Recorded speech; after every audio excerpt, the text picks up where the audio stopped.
तुमरुका जी ने चंचूला देवी से एक बात कही, जिसके घर में पार्थिव शिवलिंग का निर्माण होता है उसके घर में कभी लक्ष्मी की कमी नहीं होती है, वहां लक्ष्मी सदा निवास है। वहां लक्ष्मी सदा निवास करती है, सदा।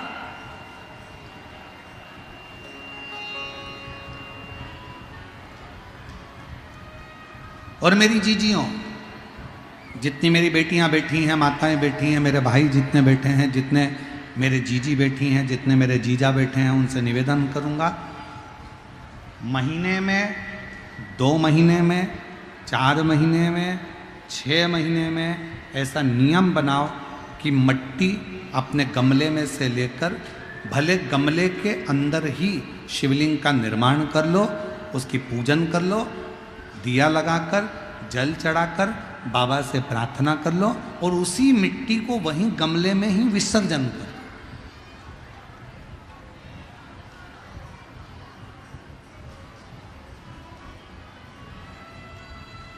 जो लोग कहते हैं हमारा व्यापार नहीं चल रहा, जो लोग कहते हैं हम बड़े दुखी हैं, बहुत तकलीफ में हैं, बहुत कष्ट में हैं, बहुत परेशानियां चल रही हैं, बहुत कष्ट चल रहा है, बहुत परेशानियां हो रही हैं और हमारा व्यापार नहीं चल रहा, ये नहीं हो रहा, वो नहीं हो रहा, तो अगर कोई तुमसे अगर इस तरह से बोले तो उसको कहना, प्रत्येक महीने शिवरात्रि आती है, प्रत्येक महीने, हर महीने शिवरात्रि आती है। कल प्रदोष है, परसों शिवरात्रि, हर महीने आती है। और संपूर्ण देशवासियों को आज श्रीमद् वल्लभाचार्य जी की जयंती की बहुत बहुत बधाई हो। श्रीमद् वल्लभाचार्य जी की जयंती की संपूर्ण देशवासियों को, वैष्णवों को बहुत बहुत साधुवाद। श्री वल्लभ ने, मेरे श्रीमद् वल्लभाचार्य जी ने संपूर्ण विश्व ब्रह्मांड में पुष्टि मार्ग को प्रगटाया है। ऐसे पवित्र श्रीमद् वल्लभाचार्य जी की जयंती की बहुत बहुत बधाई। जो तुमसे कहे कि मेरे घर में लक्ष्मी नहीं है, मैं बहुत डिप्रेशन में चल रही हूं, बहुत टेंशन है, बहुत तकलीफ है, बहुत कष्ट है, बहुत कष्ट। प्रत्येक महीने शिवरात्रि आती है, पंचांग में, कैलेंडर में लिखी होती है। और कई लोग कहते हैं हमको मालूम नहीं पड़ता कि कब शिवरात्रि आ गई, कब चले गई। तो अब की बार हम भी विचार कर रहे हैं कि पूरे साल की शिवरात्रि हमारी सोशल मीडिया पर, हम पूरे साल कौन से महीने में शिवरात्रि कितनी तारीख को आएगी, वो एक कैलेंडर जैसा हमारा जो फेसबुक है, हमारा जो यूट्यूब है, इंस्टाग्राम है, हम उसको प्रयास कर रहे हैं कि उस पर हमारी विठलेश सेवा समिति के द्वारा पूरे महीने की शिवरात्रि पूरे शिव भक्तों के सोशल मीडिया पर पहुंच जाए, जिससे लोगों को ध्यान रहे कि इतनी तारीख की शिवरात्रि आती है, लोगों के स्मरण में रहे कि इतनी तारीख को शिवरात्रि आएगी, मासिक शिवरात्रि इतनी तारीख को है। पार्थिव शिवलिंग का निर्माण,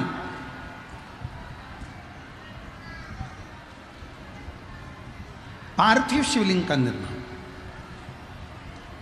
महाराज प्रत्येक घर में हर महीने, भले गमले में करो, थाली में करो, पूजन के स्थान पर करो, पर पार्थिव लिंग का निर्माण होना चाहिए प्रत्येक महीने। और फिर निवेदन करें, जिसकी जिंदगी में कर्जा ही कर्जा डूबा हुआ है, कर्जे में लदालूम हो और कोई उन्नति हो ही नहीं रही, बहुत कष्ट में हो गए, तो प्रदोष के दिन बेलपत्री के वृक्ष के नीचे दीप लगाएं, शिव जी के मंदिर में जाकर दीप लगाएं और अपने घर के दरवाजे पर दीप लगाएं।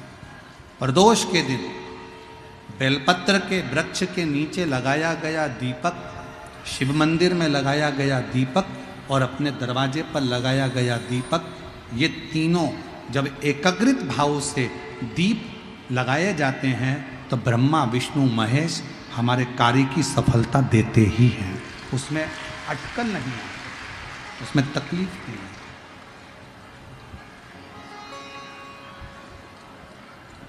कितने लोग हैं जो शंकर जी के मंदिर में एक लोटा जल चढ़ाने जाते हैं? हाथ उठाओ जरा। सभी लोग जाते हो? रखो रखो रखो रखो।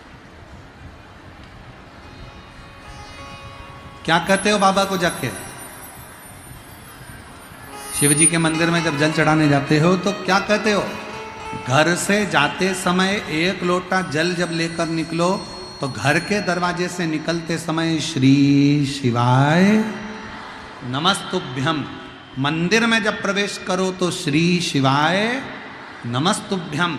और शंकर जी को जब जल चढ़ाओ तो अपने बाबा को अपने दिल की बात, बाबा मैं आपकी बेटी हूँ, बहुत कष्ट है बाबा, ये तकलीफ है बाबा, बाबा आप ये कार्य कर दीजिए। शिव को जल चढ़ाते समय और जलाधारी का स्पर्श करो,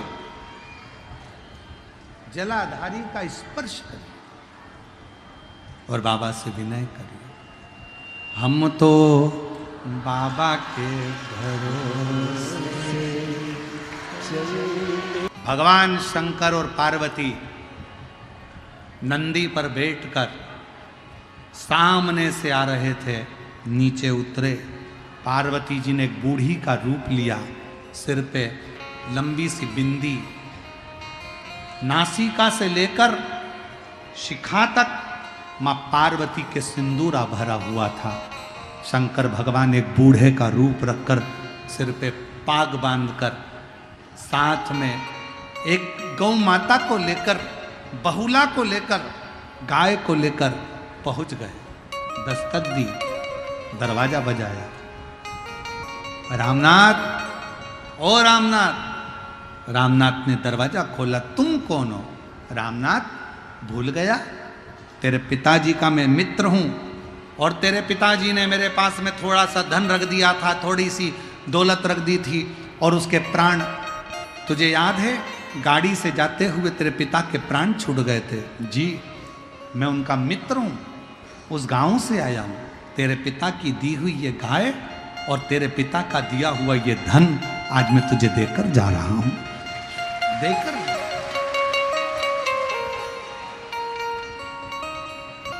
ये तेरे पिता ने दिया था, मेरे पास तो रखा हुआ था और मैं तुझे देकर तुझे दे। अरे कितनी, जरा विचार करिएगा। एक नियम अगर आपने पार्थिव लिंग के निर्माण का बना लिया, पार्थिव शिवलिंग के निर्माण का यदि एक नियम बना लिया कि प्रत्येक महीने की शिवरात्रि पर मुझे पार्थिव लिंग बनाना है, पूजन करना है। मैं बहुत दुखी हूं, बहुत कष्ट है, बहुत बीमारी है, घर में 1 रुपया नहीं है, कर्जे में लदालुम हो गई। 2 महीना, 3 महीना, 4 महीना अगर सच्चे मन से बाबा का विश्वास के साथ अगर पूजन करा है तो 5वें महीने में तो बाबा धन देकर ही मानेगा, वैभव देकर ही मानेगा, आपके हृदय की बात सुनकर ही रहेगा।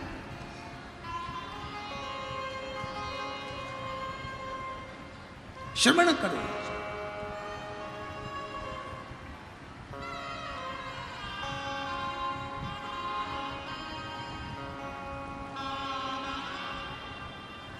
जयपुर की भूमि पर जब 1 मई से 7 मई तक कथा होगी, दोपहर में 1 बजे से 4 बजे तक विद्याधर नगर स्टेडियम में, जब जयपुर के लोग और आसपास के लोग कथा सुनने आएंगे और आप लोग टीवी पर जब कथा सुनेंगे तो उसमें एक प्रसंग सुनिएगा। उसका एक प्रसंग है, शिवजी पार्वती जी को लेकर शमशान की फेरी लगा रहे थे, शमशान घूम रहे थे, शमशान महाशमशान में घूम रहे हैं, काशी में घूम रहे हैं।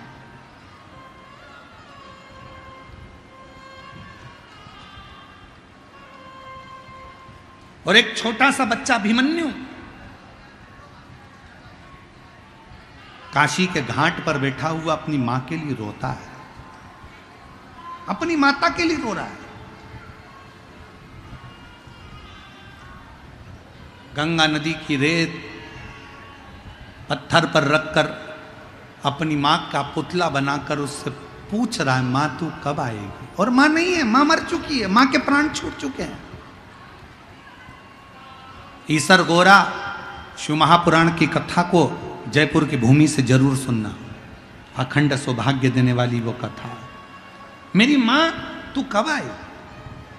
पार्वती जी तो कुछ नहीं बोली। शंकर जी को लगा कि मेरे शिवलिंग की पूजन कर रहा है, पर वो माँ का पुतला बना रहा था बालू रेत से, गंगा की नदी की रेत से बालू का पुतला बना रहा था अपनी माँ का। और शंकर को लगता है कि मेरा शिवलिंग का निर्माण करा है। शंकर भगवान उसी समय पर पार्वती जी को आज्ञा देते हैं, पार्वती जाओ इसकी माँ बनकर इस बच्चे को गोदी में बिठाकर इसका लाड़ लड़ाओ और इसकी परवरिश करो। पार्वती जी कहती हैं ईश्वर जी से गोरा जी कहती हैं कैसी बात करते हो भोलेनाथ, ये अपनी माँ का पुतला बनाया और तुम कह रहे हो कि शिवलिंग? कुछ भी हो, मिट्टी का ढेला बनाया है, मतलब मेरा शिवलिंग का निर्माण करा है। अब मेरी इस मूर्ति का उसने निर्माण करा है, इसलिए इसका लालन पालन तुम्हें करना पड़ेगा। पार्वती जी उसकी माँ का रूप रख कर जाती हैं, गौरा उसका माँ का रूप रख कर जाती हैं और बच्चे का, अभिमन्यु का पालन पोषण करती हैं। बच्चा जब बड़ा हो जाता है तब माता उसका सारा वैभव देकर, संपदा देकर पुनः कैलाश धाम पर आकर विराजमान हो जाती हैं। वो ईश्वर जी और गौरा जी की कथा।